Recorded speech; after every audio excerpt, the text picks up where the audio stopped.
So welcome students. आज है story time. तो हम आज कुछ कहानियों के बारे में बात करेंगे।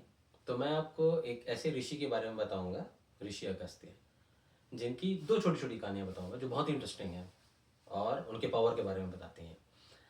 तो एक कहानी है जिसमें दो राक्षस हुआ करते थे, इलावा और वातापी। तो ये दोनों राक्षस जो थे मायावी थे। They can change their appearance, और वो अपने आप को छिपा सकते थे, दूसरा भेष धारण कर लेते थे।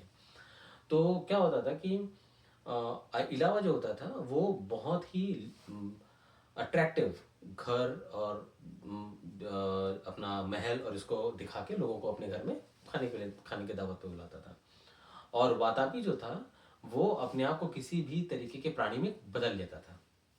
तो जैसे ही कोई आदमी उनके यहाँ से गुजरता वो उनको अपने यहाँ खाने पे बुलाते, और इलावा जो है उसको ल्योर करता, उनको अट्रैक्ट करता और बोलता कि आप हमारे यहाँ खाना खाने के लिए आइए। और वातापी जो है वो दूसरे प्राणी में कन्वर्ट हो जाता जिसको वो खाने में बना देते। जैसे कभी वो फल बन जाता, कभी वो सब्जी बन जाता, कभी वो लैम्प बकरा बन जाता, कुछ भी, है ना।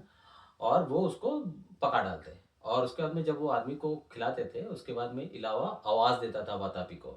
तो वातापी जो है वो अपने असली रूप में आ जाता था, और वो पेट में जाने के बाद में उस आदमी का पेट चीर के फाड़ के बाहर निकल आता था, और वो उस तरीके से आदमी की मौत हो जाती थी। और ये दोनों, क्योंकि दोनों असुर थे, राक्षस थे, वो उसको बहुत एंजॉय करते थे, उनको बहुत मजा आता था। तो एक बार क्या हुआ कि ऋषि अगस्त्य जो थे वो वहां से गुजर रहे थे, उस राज्य से गुजर रहे थे जहाँ इलावा और वातापी रहते थे।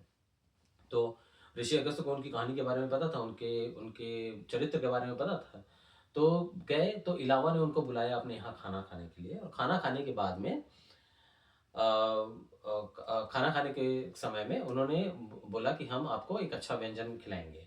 और वातापी जो है वो उस समय एक व्यंजन में कन्वर्ट हो गया, एक जो ये होता है उसमें कन्वर्ट हो गया। और उन्होंने उसको परोस दिया ऋषि अगस्त्य को।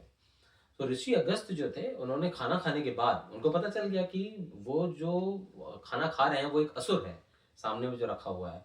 तो उन्होंने खाना खाने के बाद में अपने पेट के ऊपर में हाथ ऐसे फिराया, और फिर हाथ फिराते हुए शांत बैठे रहे। इसी समय में जो इलावा था उसने आवाज दिया वातापी।